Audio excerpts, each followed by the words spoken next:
मित्रों, ये स्वागत मेरा, ये भारतीय जनता पार्टी की कार्यशैली का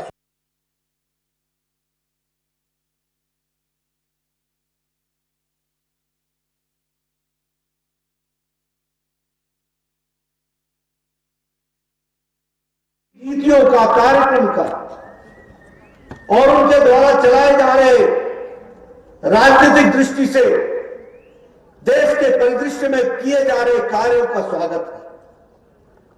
और ये मेरा स्वागत नहीं, ये भारतीय जनता पार्टी को उत्कर्ष पर ले जाने वाले लाखों करोड़ों कार्यकर्ता जो दिन रात मेहनत कर रहे हैं, ये उनका स्वागत है। मैं उनका स्वागत करता हूं। आज मैं हिमाचल आया हूं।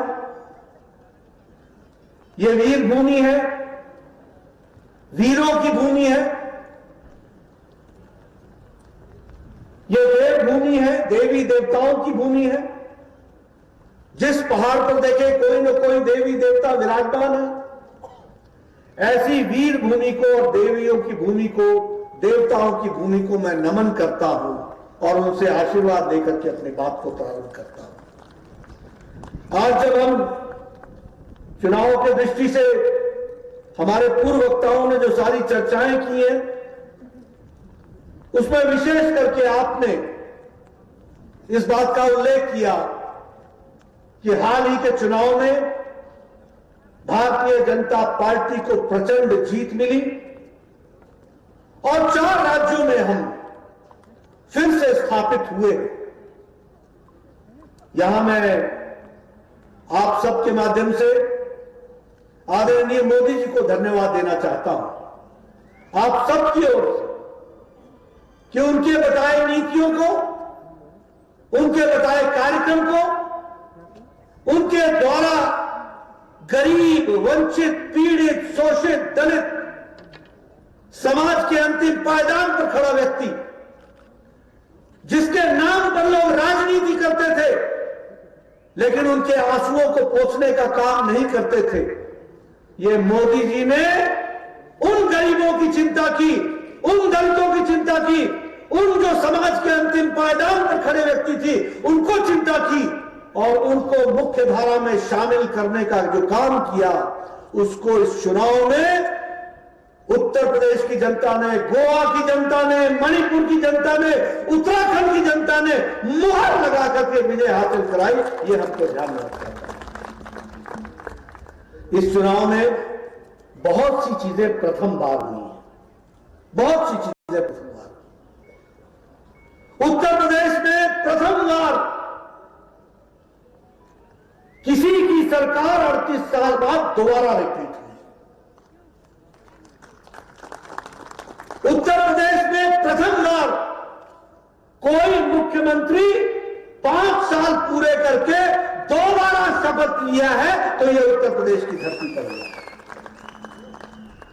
यह उत्तर प्रदेश की धरती पर पहली बार 23 जिलों में clean sweep Bharatiya Janata party की हुई। इस बात को भी आपको ध्यान में रखना चाहिए। और साथ ही साथ इंडियन नेशनल कांग्रेस के 399 सीटों पर चुनाव लड़ने पर 387 सीटों पर जमानत जब्त हुई। यह पहली बार हुआ। 389 ने 377, जिसने 30 साल 40 साल राज किया हो, 70 साल से ज्यादा देश पर राज किया हो, आज उत्तर प्रदेश की धरती पर 399 में 387 सीट पर जमानत जब्त हो गई। आजकल एक नई पार्टी भी आई है जो अपना आपा खो बैठती है। उनकी हालत क्या हुई? 377 सीटों में 377 सीटों में जमानत जब्त हुई है। यह उनकी परिस्थिति आकर के खड़ी है। इसलिए मित्रों, इस चुनाव में बहुत कुछ प्रथम बार हुआ है। उसी तरीके से अगर हम उत्तराखंड की बात करें, जब से राज्य बना है, तब से पहली बार किसी की सरकार थी और चुनाव में दोबारा चुन करके आई है, वो उत्तराखंड में हुआ है। उस बात को भी हमको ध्यान में रखना चाहिए। और यहां भी हमारी 47 सीटें आई,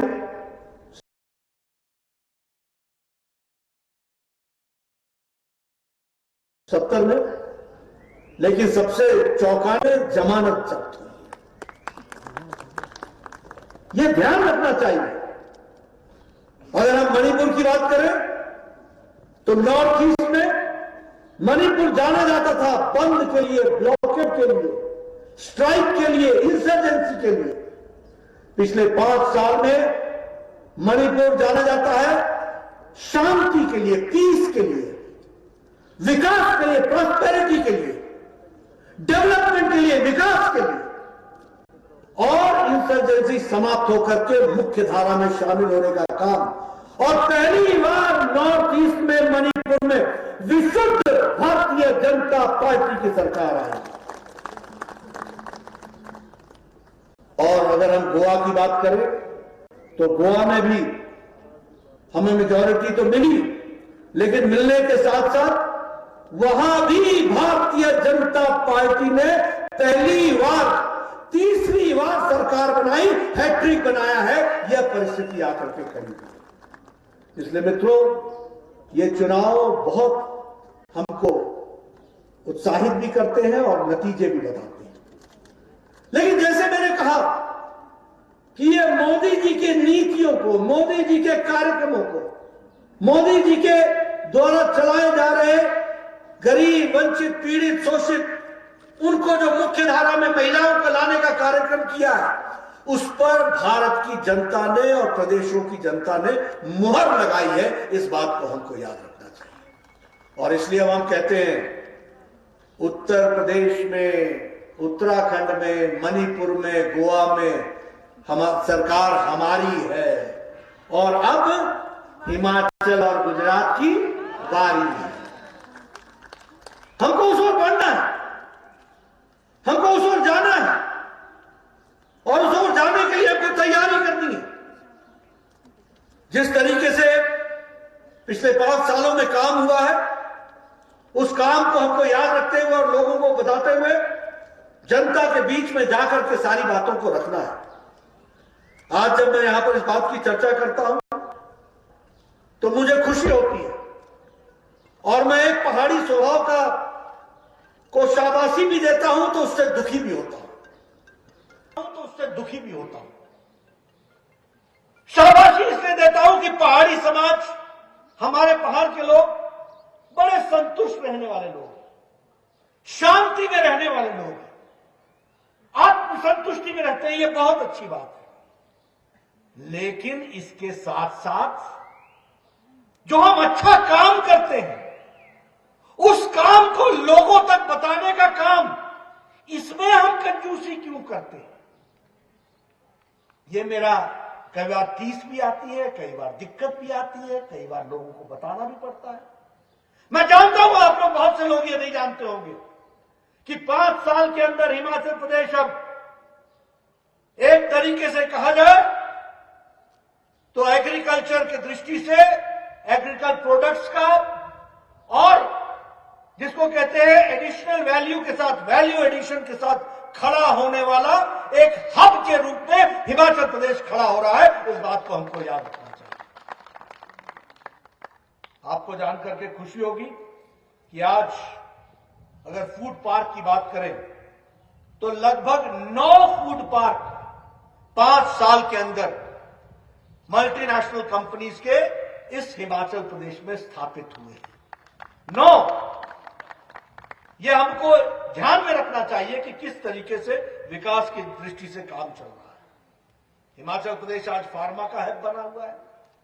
लगभग 12 ऐसी कंपनीज हैं जिनका प्रोडक्ट दुनिया में जा रहा है, और उसकी मैन्युफैक्चरिंग यूनिट्स जो है वो हिमाचल प्रदेश में है। मित्रों, एक बात ध्यान रखना, और मैं बार बार ये कहता हूं कि यहां लंबे समय तक कांग्रेस पार्टी ने राज किया, और उसके बाद किसी को मौका मिला तो बीजेपी को मिला। मैं यहां डंके की चोट पर कह सकता हूं कि जब जब कांग्रेस आई है उसने हिमाचल का हक छीना है। और जब जब बीजेपी आई है उसने हिमाचल को हिमाचल का हक दिया है। इस बात को हमको याद रखना। आप लोग भूल गए होंगे। याद करो 10वां वित्त आयोग, 11वां वित्त आयोग। याद करो जब आपका स्पेशल स्टेटस ले लिया गया था। याद करो जब सेंट्रल स्पॉन्सर्ड स्कीम में केंद्र अगर 60% देता था तो 40 आपका लगता था। और सिफारिश क्या थी कि 50-50 कर लो। यह थी मनमोहन सिंह की सरकार की सिफारिश। आपने 2014 में मोदी जी को प्रधानमंत्री बनाया। आपने नहीं डिमांड की थी, मुझे याद है अच्छी तरीके से। शांता कुमार जाया करते थे न्याय यात्रा लेकर के। मुझे याद है अच्छी तरीके से प्रेम कुमार धूमल जी दिल्ली के दरबार में अपनी बात को गुहार लगाते थे, कोई सुनने वाला नहीं था। लेकिन यहां वीरभद्र की सरकार थी। जब मोदी जी की सरकार बनी, मोदी जी ने इस बात की चिंता नहीं की कि यहां वीरभद्र की सरकार है। मोदी जी ने इस बात की चिंता की कि हिमाचल हमारा है और हिमाचल को हिमाचल का हक मिलना है। और उन्होंने हमको स्पेशल कैटेगरी स्टेट में खड़ा किया। जहां नॉर्थ ईस्ट के स्टेट्स थे, जहां जम्मू कश्मीर था, वहां हिमाचल और उत्तराखंड दोनों को निकाल दिया गया था। उसको स्पेशल कैटेगरी हिल स्टेट में लाने का काम नरेंद्र मोदी जी ने किया। और सेंट्रल स्पॉन्सर्ड स्कीम में 90-10 का रेशियो तय किया गया। 90 केंद्र सरकार देगी तो 10 जयराम ठाकुर जी देंगे। यह ला करके खड़ा किया। आप शायद भूल गए होंगे कि अटल जी ने हम लोगों को इंडस्ट्रियल पैकेज दिया था। ये जो फार्मा इंडस्ट्रीज आई, ये जो बद्दी का डेवलपमेंट हुआ, लेकिन उसके बाद जब मनमोहन सिंह की सरकार आई तो आपको यह भी मालूम होगा कि यह हक हमसे छीन लिया गया था। यह हक हमसे वापस ले लिया गया था। और उस समय कांग्रेस के लोगों ने क्या दलील दी थी? यह कहा था कि हिमाचल को मिल रहा है, पंजाब को नहीं मिल रहा है, हरियाणा को नहीं मिल रहा है, बराबरी होनी चाहिए, ये तीनों का हिस्सा होना चाहिए, इसलिए हिमाचल का हिस्सा काटो। ये दीगर बात है कि कांग्रेस वाले न हरियाणा में रहे और न पंजाब में रहे। सुपड़ा साफ हो गया। यह भी आपको याद रखना चाहिए। इसलिए मित्रों मैं ये कह सकता हूं, कोल डैम जिसको कड़ाई डैम कहा जाता था, 1960 के दशक में इसके बारे में कल्पना की गई थी। 60 के कांग्रेस की सरकार थी। लेकिन जब अटल बिहारी वाजपेयी की सरकार आई तब जाकर के इसका शिलान्यास हुआ। और यह समर्पित कब हुआ? जब नरेंद्र मोदी जी की सरकार आई तब जाकर कोल डैम हमको मिला है। आज वहां पर 800 मेगावाट की बिजली प्रोड्यूस हो रही है। लूरी स्टेज 1, स्टेज 2 नारे लगाते थे कि लूरी स्टेज 1 होगा, स्टेज 2 होगा। उसका शिलान्यास भी नरेंद्र मोदी जी की सरकार ने रखा।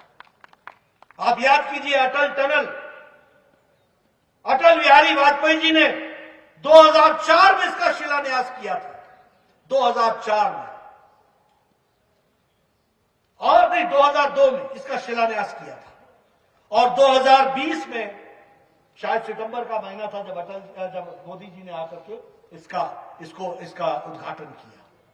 सितंबर में 18 साल लगे। और मुझे याद है अटल जी ने मनाली में मेरे सामने कहा था, मोदी जी बगल में बैठे थे। 3 अक्टूबर को 2020 में उसका उद्घाटन किया अटल टनल का। लेकिन इसमें जो जानने वाली बात है कि अटल जी स्वस्थ थे। अटल जी मनाली आए थे और अटल जी ने मोदी जी के सामने, मोदी जी उस समय उनके साथ आए थे, तो उन्होंने पूछा, भाई ये मेरे टनल का क्या हुआ जिसकी शिलान्यास मैंने रखी थी? हमें बहुत दुख के साथ कहना पड़ा कि उसका काम रुक गया है, केंद्र सरकार कर नहीं रही है। और उस समय अटल जी ने कहा था, वो पत्थर मेरे दिल पर पत्थर है। और मोदी जी ने याद रखा था, जब वो प्रधानमंत्री बने तो 6 साल के अंदर पूरी ताकत लगा करके 5 साल के अंदर अटल टनल दिया गया। ये बात भी याद रखनी। इसलिए मित्रों, मैं ये गौरव के साथ कह सकता हूं कि बेशक हिमाचल प्रदेश में हमको राज करने का समय कब मिला, लेकिन हिमाचल प्रदेश को देने का काम किया तो बीजेपी की सरकारों ने किया, और लेने का काम किया तो कांग्रेस पार्टी की सरकारों ने किया। आपका हक छीना, हमेशा आपका हक छीना, ये भी याद है। मैं कहना नहीं चाहता यहां लंबी श्रृंखला है मुख्यमंत्रियों की। हमारे यहां कोई पानी के मुख्यमंत्री से जाना जाता है, कोई बिजली के मुख्यमंत्री के रूप में जाना जाता है, कोई सड़कों का जाल बिछाने वाले मुख्यमंत्री के रूप में जाना जाता है। मैं आज के दिन ये चर्चा नहीं करूंगा कि बाकी मुख्यमंत्री किस नाम से जाने जाते हैं, लेकिन हां, ये गौरव मिला है कि हमारे लोगों ने हिमाचल प्रदेश की सेवा की है। हमारे 2 प्रधानमंत्री हैं, एक अटल बिहारी वाजपेयी और एक मोदी जी। हम गौरव के साथ कह सकते हैं, जब जब पैकेज आया है तो वो मोदी जी के टाइम पे आया और अटल बिहारी वाजपेयी के टाइम पर आया, ये हम कह सकते हैं। आज मुझे खुशी है कि अभी 27 दिसंबर 2021 को आदरणीय मोदी जी ने 11,000 मेगावाट के पावर प्रोजेक्ट्स और लगभग 6 पावर प्रोजेक्ट का शिलान्यास किया है। और ये जयराम जी की सरकार में 6 पावर प्रोजेक्ट्स का काम हुआ है, और यह 2 साल के अंदर, 3 साल के अंदर ये तैयार हो जाएगा। ये 4 लेन परवाणु शिमला, धर्मशाला शिमला और कीरतपुर मंडी मनाली शिमला, इसमें परवाणु शिमला का काम शुरू हो गया। मंडी शिमला धर्मशाला का काम शुरू होना है। मनाली वाला हमारा ये कीरतपुर मंडी मनाली वाला ये लगभग कंप्लीशन की ओर जा रहा है। ये किसके समय में आया? ये किसने दिया? कौन था भारत का प्रधानमंत्री? किन लोगों ने इस काम को आगे बढ़ाया? रोकने और अड़ंगे लगाने का काम आपने किया, और इसको साकार करने का काम किया तो भारतीय जनता पार्टी की सरकार ने किया। यह भी हमको ध्यान रखना चाहिए। और आज मैं ये आपसे बताना चाहता हूं, जयराम जी जरा शरीफ है, अपनी बात कम बोलते हैं, काम ज्यादा करते हैं, लेकिन आपको जानकर के खुशी होगी कि प्रधानमंत्री सड़क योजना के तहत 5 साल में जयराम जी की सरकार ने 6,384 किलोमीटर की सड़कें बनाई। 6,000। ये छोटी घटना नहीं है मित्रों। मैं भी एमएलए रहा हूं। सड़क निकालने जाओ तो पता चलता है पसीना आ जाता है। परे ते कड्डो जी, मेरी जमीन छड्डो जी, पारले साइड से ले जाओ, बारले साइड। कोई कहेगा मेरे घर से ले जाओ, मोड़ी दो रास्ता। इन सारी चीजों को संभालते हुए 6,384 किलोमीटर की पक्की ऑल वेदर सड़क बनाना, यह अपने आप में कीर्तिमान है। इसको हमको याद रखना चाहिए, ये हमको ध्यान रखना चाहिए। इंडियन इंस्टीट्यूट ऑफ मैनेजमेंट कभी सोचा था? मैं इसलिए कहता हूं देने वाली सरकार कौन है? कभी सोचा था कि इंडियन इंस्टीट्यूट ऑफ मैनेजमेंट बनेगा? और वो भी यहां आएगा, हिमाचल में, पहाड़ी इलाके में, और उस पर 392 करोड़ रुपए यानी 400 करोड़ रुपए खर्च हो गए। 45% से ज्यादा का काम हो गया। 2023 में वो समर्पित हो जाएगा। इस काम को भी जयराम जी की सरकार तीव्र गति से करा रही है, और केंद्र सरकार का आशीर्वाद है। मैं अगर एम्स की बात करूं तो आप कहेगा तो आप तो स्वास्थ्य मंत्री हैं, आप तो अपनी चर्चा करेंगे। अब क्यों नहीं करें? कभी सोचा था?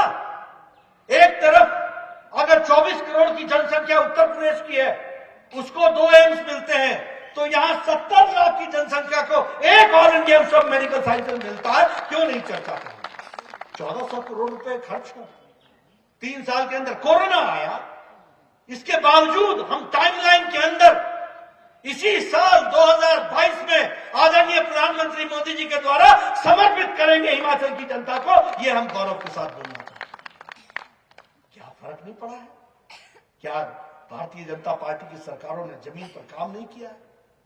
अगर मैं बात करूं मेडिकल कॉलेजेस की, कभी सोचा था कि नाहन में मेडिकल कॉलेज खुलेगा? मैं बार बार बोलता हूं, कभी सोचा था कि 355 करोड़ रुपए वहां खर्च होंगे?